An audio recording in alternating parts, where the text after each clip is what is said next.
everyone, and welcome to another episode of Two Crones and a Book with your host, Chell and Annette. Annette. Hello, as if it would be anybody else. You never know, we do have guests occasionally. We are doing another book bingo. We are still working through that. And this time, our book bingo prompt was read a book based in a place you have never been. That's right, isn't it? Yeah, that's the one. I was just making sure I was on the right one. Would have been an oopsie. That would have been awkward. Yeah, oops. Annette, what did you go with? Right, so I didn't want to be boring and basic on this. Like, oh, what country have I not travelled to?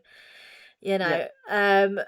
And then it was getting a bit too wild in my head of Yeah. where to go. It's like, it was getting a bit existential. It's like, no, you're getting daft now. So I'm going to Narnia. yeah. Woo! I'm off to Middle Earth. Bye bye. No. So I got to thinking, I started thinking about space and the ocean, how far away, everything is, but I didn't want to do a sci-fi one. So, well, I did and I didn't.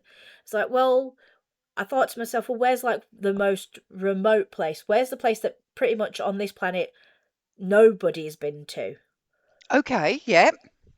So I looked up where is the most, the far away place, and it turns out there is one, and it's called Point Nemo.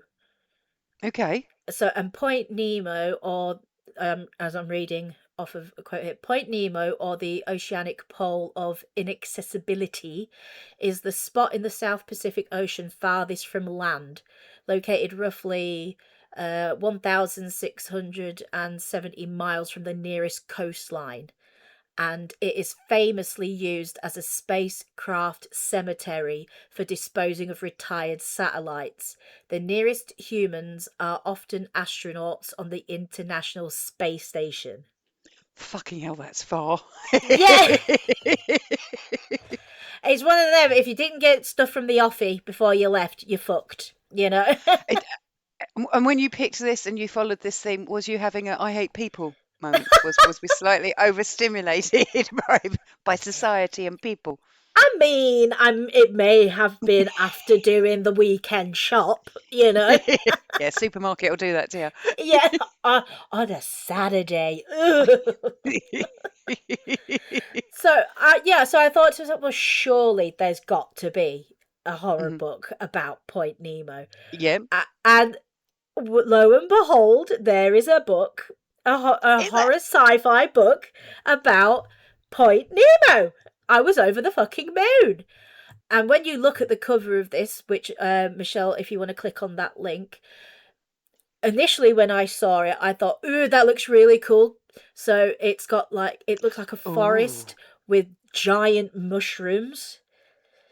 Yes, illuminated giant mushrooms, fluorescent giant mushrooms. Now, and a tiny little person. Yeah, and the colours are just like, ooh, yeah, they really draw you in.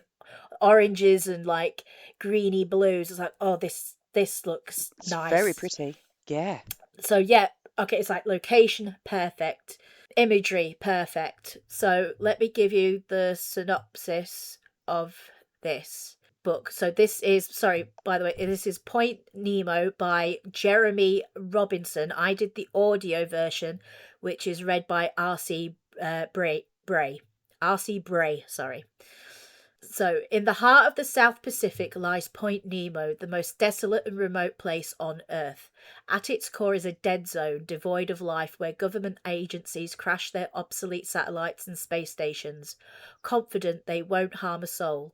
When the International Space Station suffers a catastrophic failure and plummets through the atmosphere, it's here that mission specialist Julie Raw, an astrobiologist studying living space dust called xylem, finds herself marooned. Julie's only hope for rescue lies in the hands of her estranged father, Dr. Finn Madden, a renowned mycologist. Plucked from the depths of the Amazon rainforest, Finn is thrust into a daring rescue mission alongside a team of specialists. Their destination, an impossible island at the centre of Point Nemo, an island that shouldn't exist, composed of xylem. The island is a living enigma, giving birth to strange and terrifying creatures, each generation more evolved and deadly than the last. As the team delves deeper into the island's alien mysteries, they find themselves in a race against time. The island is moving. If it escapes the dead zone and reaches fertile waters, nothing in humanity's arsenal will be able to stop the invasive species from colonizing and remaking the world. With their team dwindling and the stakes rising, Finn and Julie must confront their past and face an unthinkable choice. To save humanity, a sacrifice must be made, a life exchanged for a world. The burden of survival and the weight of their family's legacy falls on their shoulders. Ooh, that sounds quite good. And not something I'd pick for you. I know you're not big on sci-fi. No, I was kind of, I'm this year I'm really feeling like going out of my comfort zone a lot with what I'm Yep. reading. Don't get me wrong, everything's still got like a horror tilt to it. Undertone. Yep. Oh, always there. But yeah, I'm feeling brave this year. I'm wanting to try different genres. This was, by the way, the release date was 9th of the 4th, 2024. The Audible is unabridged. Length is 9 hours and 31 minutes. You can comfortably listen to this at a 1.2. Yep. I think even a 1.5, because there is like is how it's being read. Yep. You could speed it up and still comfortably listen to it. So I hated it. Did you? It Now, sounded so bloody promising. All that build up for you to now say you hated it. right, so now this is the thing. The story, Yes. fascinating, absolutely fascinating. The whole idea of it, this idea that there is this space, this xylem is this kind of like this space dust that attaches itself to do you remember Mir, the is it the Russian space station Yes. Mir? Yep. And it crashed, didn't it? It fell out Yeah. of Yep. orbit. So they're saying in this that this dust attached itself to Mir and crashed into the Okay. ocean, and that's how it broke through. And from there, it built itself up. They work like mushrooms, like it grew and the planet is made from this fallen thing, and and it was so fascinating, the whole story. And the problem, Michelle, was the fucking dialogue in this. Okay. Was it because it was a bit too nerdy, geeky? Complete opposite problem. Okay. I have never eye rolled so hard at grown men constantly talking about pissing and shitting. When you get to meet these mercenaries, specialist guys, immediately they're talking about this really cool thing, jumping at the halo point. One of them is pissing out the back of the fucking plane. Okay. If you guys could see my face, honest to God. Right, so first off, the lead, this Finn, is one of those fucking smartasses. Like, if you're not on the same level of intelligence as me, you're a fucking moron, and I've no time for you. Yep. He didn't like any women apart from his daughter, and that's because she came from his own fucking ballsack. Is the only reason he has time for her. She's worthy. He treats everyone like a simpleton. Oh, and by the way, just because you say it was just a joke, it's not really racist, does not make it less racist. Oh my God. I fucking hated him so much. Yeah, not sure I'm going to be adding this one to my pile. she had an superiority complex as well. Oh, they thought they were so much better than everyone else. But then, if you are surrounded by these fucking dildos of human beings, I'm not surprised you feel like one. It was like, please, something else crawl out the ground and kill one of these cunts, because I can't stand them. There was one other woman in this, and she was the only one that was like, hey, maybe we don't have to, blow everything up. Maybe we could try and communicate with it. Well, she got fucking offed. And how did she get offed? She goes, doolally, strips off naked, lies on the ground, and gets consumed by the fucking planet. I was like, oh, so we eventually got some tits. Great. Well done. Yeah, I'm not adding this one to my list. And then the biggest insult of all, when there is nothing but, right, so at 50 odd chapters, Yep. the fucking 50th or 40th chapter, a whole new character's just brought in last minute. On a fucking, it was like, what the fuck? I don't want to get to know this person. Shit's about to end on misogyny planet, and I've got to do with you. I don't want to know you. Okay. Oh my god. Was this a standalone or is it part of a series? I have no. I There was can't no remember. desire to find out. No. Zero fucking research done on this. Now, apparently, apart from on the writer himself, he's done loads of like comics. He's got like a litany of books, loads of books. This is like really his field, and I feel so bad but I have to speak the truth, my truth. That everything about this, reading that synopsis, it sounds awesome. I was so in. It sounds banging, yeah. I was all for. But the fucking dialogue, Shell. Like, all the other information around it, fascinating, brilliant, but as soon as you had to deal with these fucking characters, it's like, no! Go away! I wonder if it was... I'm just going to double check, because I'm wondering who the target audience is. So what was it? This is for the dude bros. It's This is for for the dudes. locker room bros. Yeah. They're like, if this was, like... B movie on a Friday night, I'm all fucking in for watching it, and then they open their mouths. Okay. This, honestly, it does read like a good old fashioned, shitty B movie, sci-fi fest. Oh yeah, I'm hunkering down. I'm watching. This is gonna be good, and then you're like, fuck me. Oh no! And you thought you'd found your fix. I thought that was it, but this was like, you would think this is a conversation from a locker room. Really? It honestly was. That's what the conversations were throughout a massive chunk of it. It was like eavesdropping on a men's locker room when there's like too much testosterone in the air. Yeah, because I'm looking and it's not even like a young adult. I'm not that I love young adult, don't get me wrong. Yeah. But yeah, no, it's Yeah. Described here as an awesome and unique novel. Yeah. Honestly, people love it.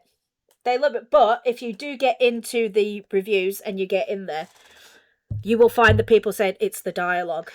Right. Why they're not giving it. Everything about this is so right. The science, fascinating. Everything about it's fascinating, and it reads so smartly. But then they open their mouths and just literal pee pee and poo poo. That's all they talk about, pee pee and poo poo. So it's the characters. Oh Jesus! I don't know what he was thinking. He had gold and he turned it into a toilet. It's just toilet humor the entire time. And don't get me wrong, I like a pee pee or a poo poo joke now and again. But when your entire personality is just talking about your bowel movements, I'm not even kidding. It's not that it was terrible and that's why I'm saying it shit. No, they're literally just talking about shitting constantly. Shitting and pissing. Where can I go for a piss? I'm going to go feed this planet. That's the stuff I was dealing with. Yeah, I'm going to give that one a miss. I'm so I'm so sorry to anyone who loves this book. I'm probably going to get a shit ton of hate for it, but this book was not for me. It was this. I'm not the audience for this book, Noted. and I honestly, but if this was like a movie, I would sit there and go, yeah, you know, that bit wasn't. I could do it without them talking. It would be spectacular. It would be visually Yes. stunning. Oh God, but no. Oh, Michelle, what? This is my first proper No, no. dud of the year. Honestly, if my eyes rolled any harder, I think they might have popped out of my sockets. But on the Honestly, plus side, you branched out I did. and you achieved your bingo tick. I did in the worst possible Doesn't matter. way. You ticked off your bingo card. Oh my God! But saying that, it has not put me off sci-fi forever. It's just I'm just gonna take a little rest Just- and wait till I have maybe some recommendations rather than going in blind to one. But it does show how the bingo card is kind of not forcing, but encouraging us to go into different directions. Yeah, I do. I love how this has opened up different genres for me 100% because I wouldn't have normally Wouldn't have gone not gone that anywhere near route. that. Yeah. No, and I'm glad I did. And from what I'm seeing for like future ones that I'm already kind of Hmm. like trying to get ideas for what I might want to do for them. And I'm going down weird roads for me, and I'm loving Excellent. it. I'm loving it. I'm looking for even ones that I probably won't even do for book bingo. I'm just going to do Yeah. for myself. Uh, so yeah, it's got me really re-energized in that respect for sure. Yay! Woo! So it's kind of a win at the end We'll of the take it as a day. partial win. We'll take it as a bingo win. Yeah, it's a bingo wings. Bingo win! How Bingo dare you? win! Lower the tone. I know, but I need to get away from this book. I need to distance myself from this book by humour. It's had a profound effect on you. Oh shit. Okay, bro. What did you do for your book bingo? I went down a very, very soft route. I was No. I was like you, I was a bit like, "Well, somewhere you've never been." And I had the same thought as you, as I was like, do I want to just pick somewhere in a country that I've never been or somewhere that I want to go? And I was like, that's a bit meh. And it felt a little bit Yeah. achievable and a little bit of a cop out. So I had a quick scan on my bookshelf and I was like, I was brought, not this Christmas, the Christmas before, I think it was the Christmas before, I was brought a absolutely beautiful trilogy from the Folio Society, who I have mentioned on the podcast before, and their books are just Yes. fucking gorgeous. Um, They're the Howls stunning. Moving Castle trilogy, Ooh. yeah. Um, I'm look at gonna the link, look. look at the link. And this is by Diana Coming up. Wynne Jones. I believe I pronounced that correctly. Wynne Jones. Annette, look at how beautiful it is. Oh. Oh, So, I for need it. anybody who doesn't know, the Folio Society, they reimagine uh, older texts, not always like old, but reimagine texts considered classics by many, and they get professional illustrators, and there's always a competition. So you get to vote on Ooh. which illustrator they're going to use for which book, and then they put it together in this beautiful hardback book with a beautiful cover in a hard slipcase. And there's always these fantastic illustrations in there that illustrators compete to do, as I've just said. And oh my God, How's Moving Castle. So, it's somewhere I've never been. Oh, it's Yes, I know. beautiful. It's lovely, isn't it? I will put the link in the comments so if anyone Oh, wants to have a look. This is yeah. it's 288 pages. It is by Diana Wynne Jones, illustrated by Marie Alice Harrell, Harel. There are 6 colour illustrations and 21 black and white chapter openings, and there's a title page spread as well. Absolutely lush. If they feel gorgeous as well, they feel like proper books. Oh, they're so The- pretty. If the Folio Society would like to sponsor us, we would very happily review some of your Oh, beautiful, beautiful 100%. All books. day Just putting long. that We'll out do them there. all day long. Um, Folio published these, I believe, in 2019. Now, the synopsis of the book, for anyone who's not familiar with Howls Moving Castle, is Mhm. deep in the land of Ingery, the wizard Howl's castle hovers above the imaginary town of Market Chipping, terrorizing the inhabitants below. Legend has it that the enigmatic wizard lives off the hearts of young girls, but this doesn't deter 18-year-old Sophie from hitching a ride in the castle. The evil witch of the waste has cast a spell and transformed her into a frail old lady, and Howl might be her only hope of reversing the hex. Yes. Now, I am a Ooh. fan of the film as well. Yeah. I will say that I did as much, and I do love the film. You know, may all your bacon burn. Mm. Love it, love Calcifer. Um, the book it brought more to the table. Understandably, you couldn't get that level of detail within the movie, but it's Of something I course. didn't realise is that Howl the wizard, a bit of a spoiler, is from Wales. He's a He's a Welshman. Welshman. Um, Lovely. and there is more to him and more, you get more background in the relationship between him and Calcifer. So anyone's ever seen the film, I loved it. It was visually descriptively beautiful. The Oh. illustrators aside, which were next level themselves, there was much more. I felt again, I love the film, but I felt the book more. I was really invested, and I did this in what I would refer to as 1.5 sittings. So I did most of it in one night, and then I finished it off the second night because I just couldn't put it down. It's a very easy read Wow. because this is, I suppose you would call it young adult. So it's not overly complex, it's not overly descriptive in its language or complex in its language, but the storyline is absolutely fabulous, and you get a lot more detail about Sophie's relationships with her sisters. You get more insight into how shallow Howl is and why, and Calcifer's a gem in it as well, which is the little fire demon if you don't know it. Yeah. So I'm never going to go, I've never been, and I'm never going to go to Howl's Moving Castle unless someone knows a way for me to hitch a ride. Might be visiting Wales now, but loved it, absolutely loved it. Can't recommend the book itself enough, but Yeah. specifically the Folio Society copy is divine, absolutely beautiful and divine. I will Yeah. put the link in the comments if anyone wants to be nosy.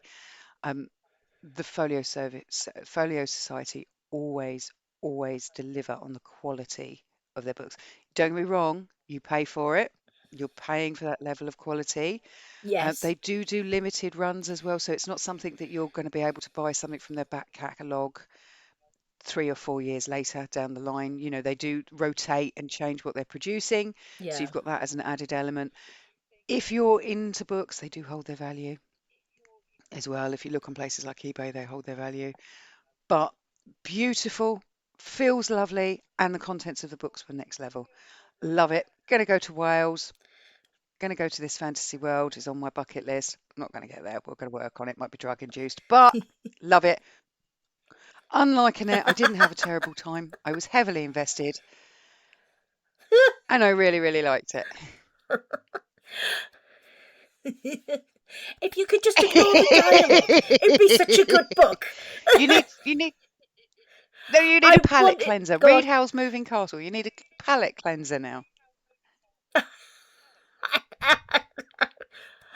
Oh, I know there's part of me that would have really loved this book at some point, but my God, no, no, just don't talk. Take out the talking, and it's really, actually, really good. Oh. Oh, so there we go.